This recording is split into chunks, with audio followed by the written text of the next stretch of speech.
This is the only way that I would drive my Ferrari.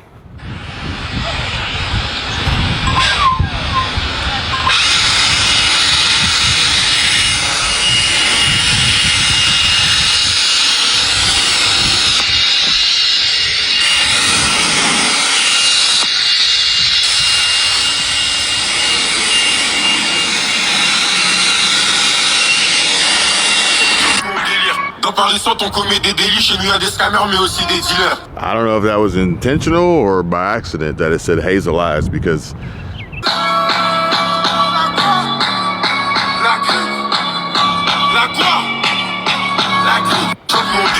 yeah, I'm pretty sure nobody was actually looking at her eyes. My eyes are down here. Gotta love TikTok, right?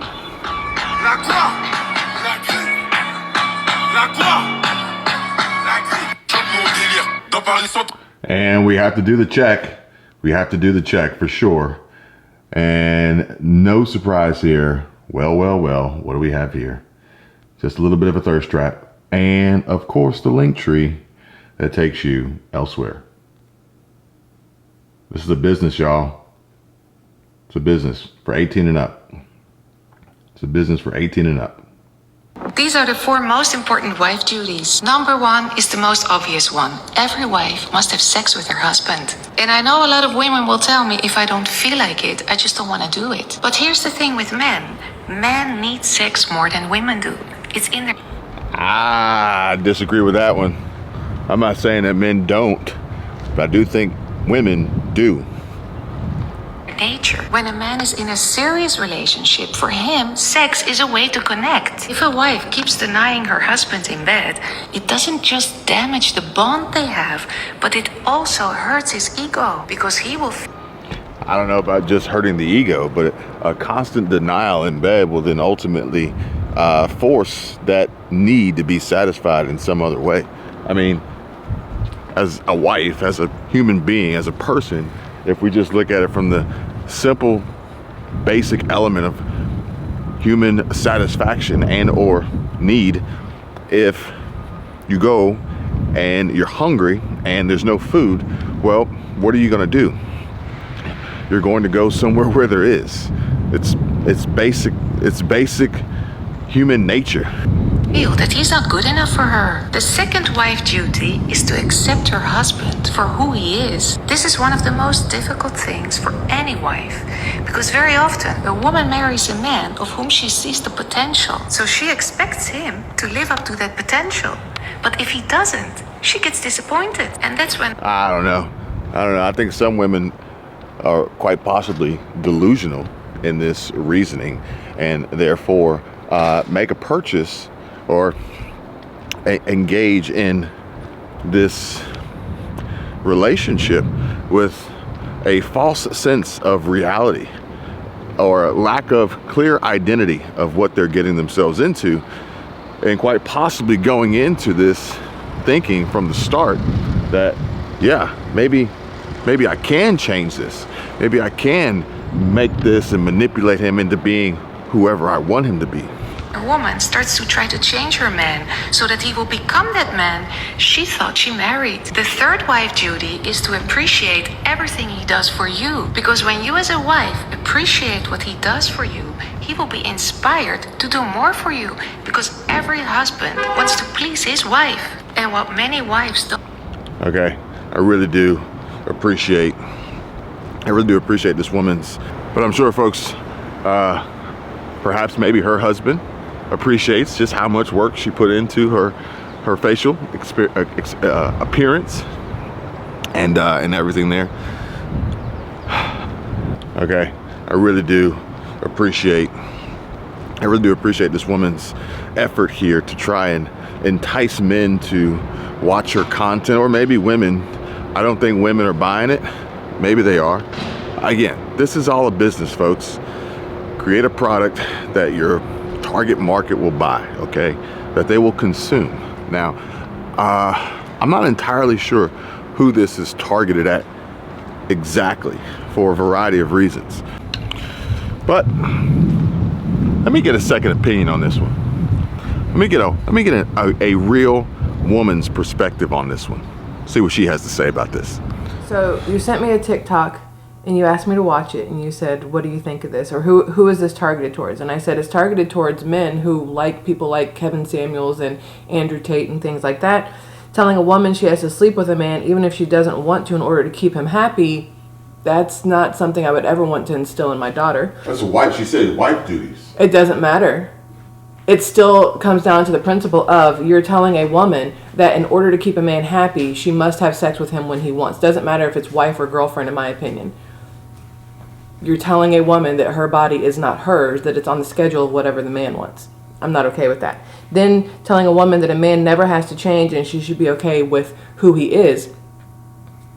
I mean, in theory, you should marry a person because you love who they are 100% and you don't want to change them. So that's where I am technically.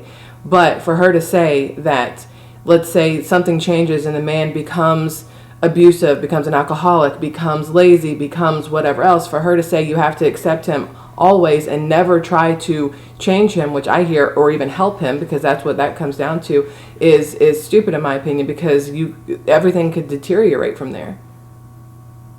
I don't agree with her points of view, and I could say it's because she's older and from a different generation, but even I feel like mentally I'm more of like a 50s housewife most of the time, because I want to cook for you, I want to clean for you, I want to take care of you, I fix your plates and everything else, because I feel like as a wife, that's what I want to do, not what I should do. Every marriage is going to be different, but for her to sit there and tell a woman that basically what it comes across is saying, like, if you're a wife, that's all you are, is a man's piece of property. You are no longer a woman. You're no longer yourself. But you say sit there and tell a woman. Uh-huh. So you're assuming that women actually would watch her content? No, unless it was sent to them. Is she expecting women to watch her content? No, she's aimed at men who have low self-esteem and are mad that their wives aren't basically on a leash that they would like them on. Or quite possibly painting this fictitious picture of what a marriage and a wife should look like as they are seeking them on these dating apps. Well, there's two ways to look at this. But also stuff like that really does enforce or push more women towards a feminism or feminist route and towards well then why should I get married right now? Because then there goes, me being able to say no to sex when I don't want to, or me being able to make my own decisions kind of thing. So I feel like it's a double-edged sword, but it's designed that way. So how would that work in a dual female relationship, in a lesbian relationship? Depends on which one of them considers themselves the man. But at the end of the day, let's be honest, let's be real. Not all men, not every man, not every husband really wants to do these things for their wives. Let's just be 100% honest and real. Like this blanket broad statement is in essence misinformation or disinformation. I don't want to say it's a lie, but it's not entirely true, because not every marriage, not every relationship is sunshine and rainbows. Get is that the husband also needs appreciation, even for the small things he does for her, like washing the car. And the fourth wife duty is to always make him feel. Is she trying to get her husband to wash her car? Is this an elaborate scheme and trick to get her, like, just take it to the car wash? It's like $6.99. That he's the leader in a relationship. Every man wants to believe that they're their woman's hero. When you show him that you trust him to take on the responsibility of the relationship, you actually make him want to work for it. These are the four most important wife. Are these the four most important wife duties? I don't know. I'll let you guys be the judge of that. People who stay at jobs for longer than 2 years make essentially 50% less their entire lifetime. So my thing is like, you need to be either up or out every 2 years. Up or out every 2 years. That's a good one. That's a good one. Up or out every 2 years. I was watching some YouTuber, some creator, and he had put together this timeline of YouTube and the changes that he's noticed, and the changes occurred every roughly 2 to 3 years. it was really interesting how the algorithm, or in essence the people, the audience, would change in regard to what would interest them and entice them into watching and engaging in these videos. So when she says that you need to be upgrading, you need to be changing every 2 years in your business, in your career, in your employment, well, does that not mean YouTube as well? I mean, you got to think about it. How many niche content categories can exist and stay relevant for 2 years or more without change before the content becomes monotonous and repetitive and, in essence, boring and less likely to be attractive to an audience? 2 years, you need to be getting a 10 to 15% promotion at a minimum every 2 years. Otherwise, you need to leave. If you're not getting 10 to 15% in a promotion every 2 years, you need to leave. Now, this is an interesting one, because most jobs, most careers, most people will say that they're not going to get 10 to 15% increases. They're not. They're looking at performance reviews and evaluations that would likely only produce 2 to 3%. And let's put an asterisk on COVID pandemic year returning back to normal and the recovery, post-pandemic recovery, Bidenomics here, and let's put an asterisk on that, okay? But even before that, come on guys, 10 to 15% every 2 years, that's like, all right, let's think about it. If you made $20 an hour, that means in 2 years, you should be making $22 to $23 an hour, which could possibly happen. But again, this happening right now is primarily pushed and driven by such a crazy spike in inflation. And now we've seen the minimum wage rise. So that to me isn't an increase. That is a cost of living adjustment, basically. And you know, we're not all on fixed income, Social Security, or anything like that. But I look at that as cost of living adjustment and not an actual raise or an increase like that. So if we put an asterisk on this COVID year, this post-pandemic recovery, then yeah. Would you see your job paying you $2 to $3 more per hour, going from $20 an hour to $22, $23 in just 2 years?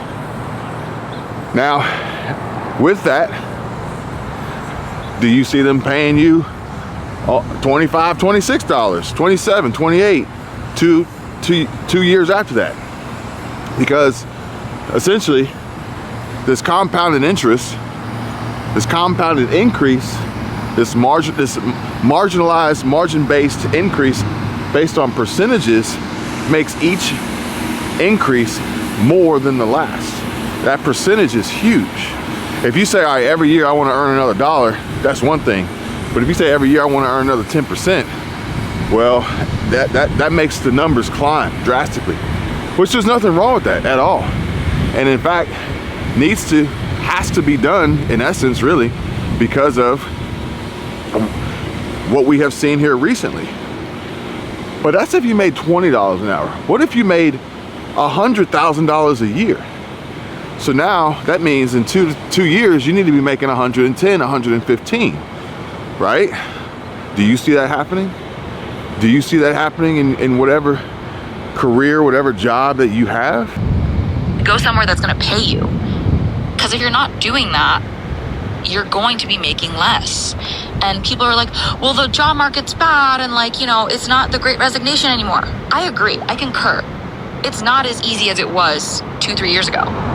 But we have to take a long, hard look at ourselves and be like, am I actually doing a good job?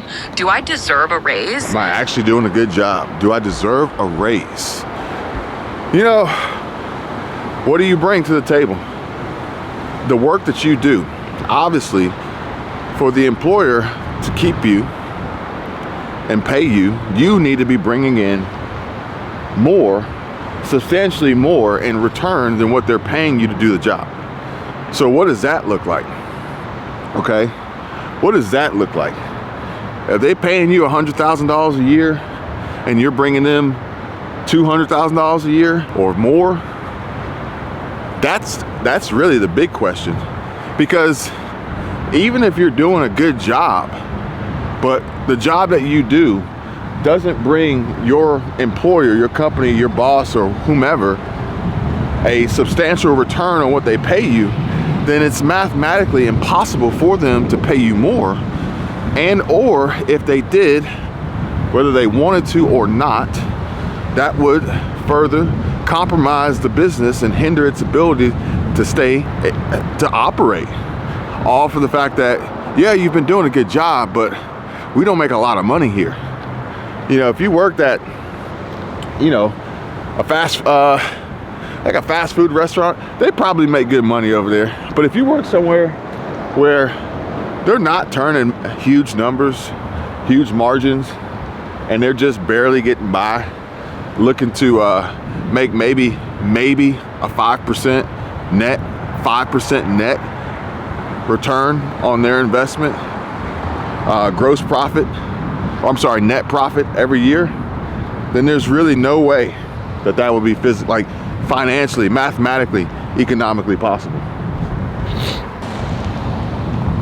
Because the best people, the smartest people, the people who perform the best and have the best results and, you know, make sure their boss knows that they're doing a good job, they tell people what they're going to do, they do it, and then they tell everyone how they did it, those people are going to get paid every year, and they always have since the dawn of time. The people who stay at jobs.